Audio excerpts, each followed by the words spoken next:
You must become the flame, not the moth. For too long men have chased shadows. They plead for affection, hoping their sincerity will buy them love. But understand this, affection cannot be begged, it must be commanded. A man who is truly desired does not chase, he builds. He constructs his character with stone, not sand. His words are measured, his silence deliberate. He understands that mystery is not a mask, it is the face of mastery. You think women want perfection? No, they want presence. A man who stands where others flinch. A man who is not thrown by storms, but who becomes the storm. He doesn't complain, he conquers. He doesn't seek validation. He gives direction, and in his stillness women become curious. In his strength they find safety. In his purpose they see a future, and that is when they chase. But listen well, this is not about tricks or manipulation. It is about transformation. You must learn to control your emotions, not suppress them, but rule them as a king commands his court. You must stop asking, will she like me?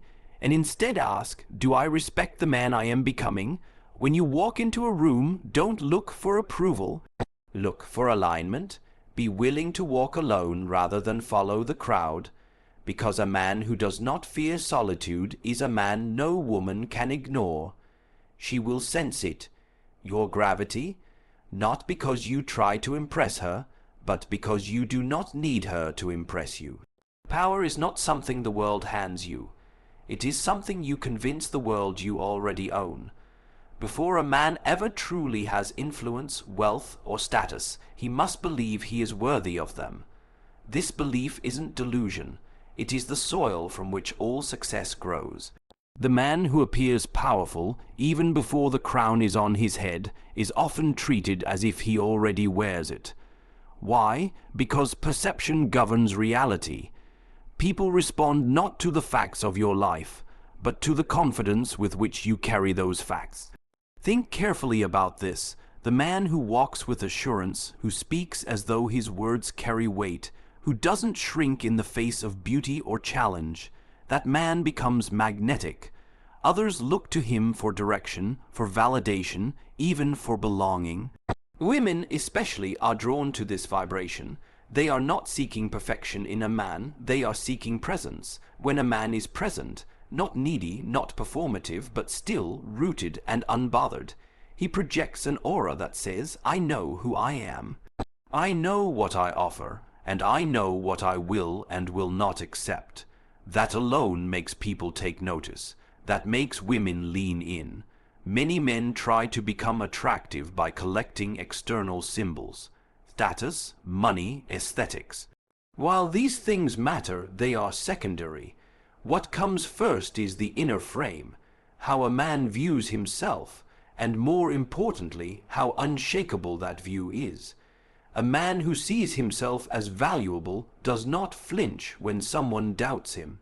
He does not over-explain or chase validation. His self-belief is not for sale, and paradoxically, it is this very refusal to prove himself that often convinces others he is indeed valuable. You may not yet have the position, the success, or the admiration you seek. But if you carry yourself as though you already belong in those places, people will begin to treat you accordingly. This is not arrogance, it is strategic certainty. You are not lying about who you are. You are choosing to see the future version of yourself as already alive within you. The man who waits for the world to acknowledge him will wait forever. The man who acts as if he's already worthy will be acknowledged far sooner. When a woman sees a man like this, who is calm in uncertainty, who doesn't chase, who sets the emotional tone of any interaction, something ancient stirs within her. Women are biologically wired to respond to strength, not just physical strength, but psychological sovereignty. They want to feel that a man knows who he is without needing her to confirm it. When she senses that you're trying to prove yourself to her, she withdraws. But when she feels that you are enough for yourself, she becomes curious, even enchanted. This is why the quiet, stoic man, who reveals little, who doesn't flinch under pressure often, commands more attention than the loud, performative man who needs to be seen. Power speaks less. It does not need to announce itself. It does not explain, it simply is, and the moment you internalize this truth is the moment you begin to shape how the world, especially women, responds to you. Start with how you move. A powerful man walks slowly, deliberately. He doesn't fidget. He doesn't rush to fill silence.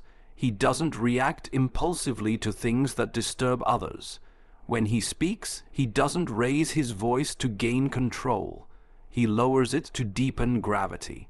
Even in moments of uncertainty, he remains composed, because power is not about being invulnerable. It is about not allowing vulnerability to control the room. In romantic dynamics, this is everything. The man who becomes reactive, who panics at silence, who cannot maintain his frame when a woman tests his boundaries, this is the man who becomes forgettable. But the one who remains unmoved, who continues to live by his principles regardless of approval, he becomes unforgettable. He doesn't just appear powerful. He is powerful because he has mastered the first and most essential domain, himself. To be perceived as powerful, you must first stop needing permission to act like it.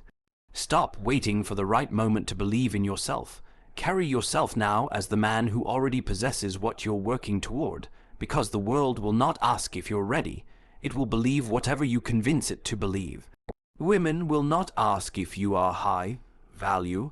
They will simply react to the energy you project. So make sure that energy says, I am the storm, not the one caught in it. Power begins in your mind, but it lives in your posture, your words, your silence, and your restraint.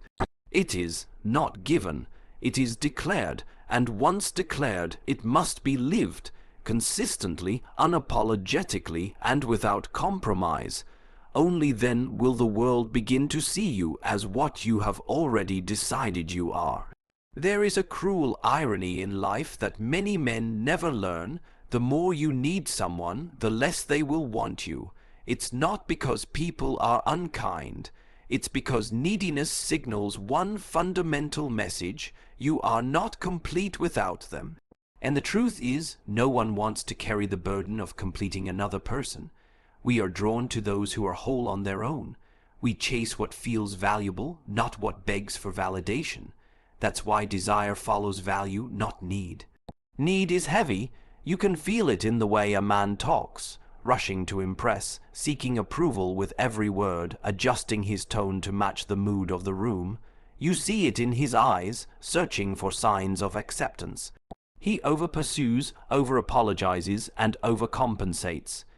He lives in a constant state of emotional debt, waiting for a woman to approve of him before he approves of himself. But this very posture, this desperation, is what repels the affection he's trying so hard to earn. On the other hand, value is quiet. It's not loud or attention-seeking, it simply is. A man of value does not chase. He offers. He does not ask, will she like me? Instead, he silently wonders, does this connection align with my standards, my purpose, my energy? He treats his time, attention, and presence as currency, not because he's arrogant, but because he knows what he brings into someone's life is not cheap. And this belief, this restraint, makes him rare. And what is rare becomes desirable. When a man is whole, he becomes irresistible because he is not chasing love to feel better about himself. He already feels worthy. He is not dating to fill a void. He has purpose, friendships, and mission that fill his days. A woman becomes a complement to his life, not the core of it. And paradoxically, that's what draws her in. Not because he plays games, but because his life is already a game worth playing. She senses that he doesn't need her, but he would choose her if she met his standards. That difference is everything. There's a profound emotional shift that happens when you no longer chase. when you finally understand that you were the prize all along, not because of your looks or your charm, but because of your self-respect. When you stop performing for attention, you allow others to see you, not the version of you that's crafted to gain approval. And when you live with intention, women feel that energy. They feel your boundaries, your discipline, your absence of desperation, and slowly their curiosity turns into attraction. A man who doesn't need anything from a woman becomes unpredictable. He's not available at her every call. He doesn't say yes just to keep her around. He walks away when he senses disrespect, not as a tactic, but as a principle. This unshakable sense of self is rare. Most men crumble when they feel affection slipping away. But the man who has mastered himself never clings. He does not confuse rejection with failure.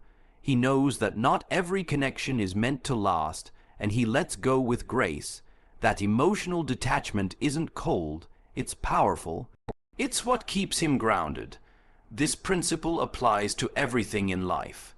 Think of the last time you truly desired something or someone. You wanted it because it wasn't begging to be wanted. It was standing on its own, unbothered by your interest or lack of it. That's what makes something magnetic. Scarcity creates desire, but not artificial scarcity, authentic, earned scarcity, the kind that says, I'm not always available because I'm building, I'm evolving, I'm creating value. When you're busy becoming great, people have to earn access to you. And women feel that boundary without a word being spoken. The greatest irony is that the moment you stop needing love is the moment love starts seeking you, because now it sees a man who is whole, who is grounded, and who is selective. And women are drawn to men who are selective, not because it feeds their ego, but because it signals value. If every man offers his heart freely, the one who doesn't becomes intriguing. If every man competes for attention, the one who walks away becomes unforgettable. Neediness whispers, please choose me. Value declares, I choose myself. And in that declaration, the world begins to choose you too. Seduction is often misunderstood as charm, smooth talk, or physical appearance. But the deepest, most enduring kind of attraction does not come from what you say or how you look. It comes from how well you govern yourself. A man who has mastered his emotions, his time, his reactions, his desires, and his energy becomes profoundly attractive in a way that defies words. He doesn't need to seduce because his very discipline becomes the seduction. He doesn't chase women. He doesn't seek their approval. He becomes a mirror that forces them to reflect on their own chaos, because he carries none within himself. There is something intoxicating about a man who doesn't flinch, who is calm when others are reactive, composed when others lose control. That composure is rare. It comes from inner mastery, and when a woman senses it, she sees not just a man, she sees a fortress. A safe, unshakable presence in a world full of men who are emotionally erratic, validation, seeking and impulsive. The man who can control himself becomes unforgettable. His stillness becomes a storm of its own kind. His restraint becomes a mystery she cannot ignore. Women are not drawn to chaos. They are drawn to a man who can remain centered amidst it, a man who doesn't argue to win but listens to understand, a man who feels emotion but is not enslaved by it. He doesn't raise his voice to assert dominance because his energy alone asserts it. He does not need to be loud to be respected. In fact, the quieter he becomes, the more others lean in. That's the power of self-possession. A man who has mastered himself isn't reactive in relationships. When a woman pulls away, he doesn't panic. When she tests his boundaries, he doesn't collapse. When she's emotional, he doesn't mirror that emotion. He absorbs it, contains it, and brings the energy back to equilibrium. This doesn't mean he suppresses his feelings. It means he leads with them. Emotional maturity is not the absence of feeling. it is the governance of it. And that governance creates safety. Safety breeds trust. And trust deepens desire. Women want to feel something they can't always describe. A man who can lead without controlling, love without losing himself, and stay grounded no matter what is thrown at him. Most men fail here. They fall into anger when challenged. They become cold when hurt. They retreat when they don't get what they want. They make love conditional and their emotions unstable. But the man who has done the inner work, who has faced his fears, disciplined his mind, and forged his identity through discomfort, he doesn't get rattled, he doesn't fold, he simply is. That kind of man becomes magnetic, not because he is perfect, but because he is anchored. His decisions are guided by values, not emotions. His love is strong, but not clingy. His presence is warm, but not needy, and this balance, this delicate line between strength and sensitivity, is what captivates. He listens, but he doesn't betray himself. He cares, but he never chases. He gives, but he expects standards. His ability to hold this tension, to remain in control of his energy, is what makes him deeply, undeniably attractive. This mastery extends beyond romance. It shows up in how he wakes up in the morning, how he trains his body, how he respects his time, how he speaks to others, how he reacts when provoked. It's in the books he reads, the friends he chooses, the limits he sets. Every detail of his life becomes a reflection of the inner command he holds. That consistency breeds respect. That respect breeds allure, because true seduction is not a technique. It is a byproduct of a man's commitment to himself. What most men don't understand is that the more emotionally undisciplined they are, the more they hand their power away. Every time you overreact, chase, beg, complain, or lose yourself in the chaos of others, you weaken your frame. And a man without a frame cannot be respected, let alone desired. But a man who holds his line, who remains composed even in the face of beauty, adversity, or temptation, he becomes the embodiment of quiet power.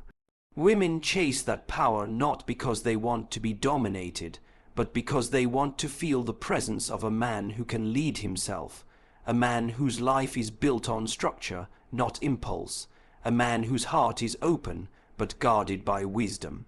A man who does not need constant reassurance because his validation is internal, not external. So become the man who leads himself first. The one who doesn't just look strong, but is strong, mentally, emotionally, spiritually. The man who doesn't pretend to be calm, he is calm. The one who isn't afraid of love, but doesn't lose himself in it. That level of mastery is not easy, but once achieved, it becomes the sharpest sword of seduction there is.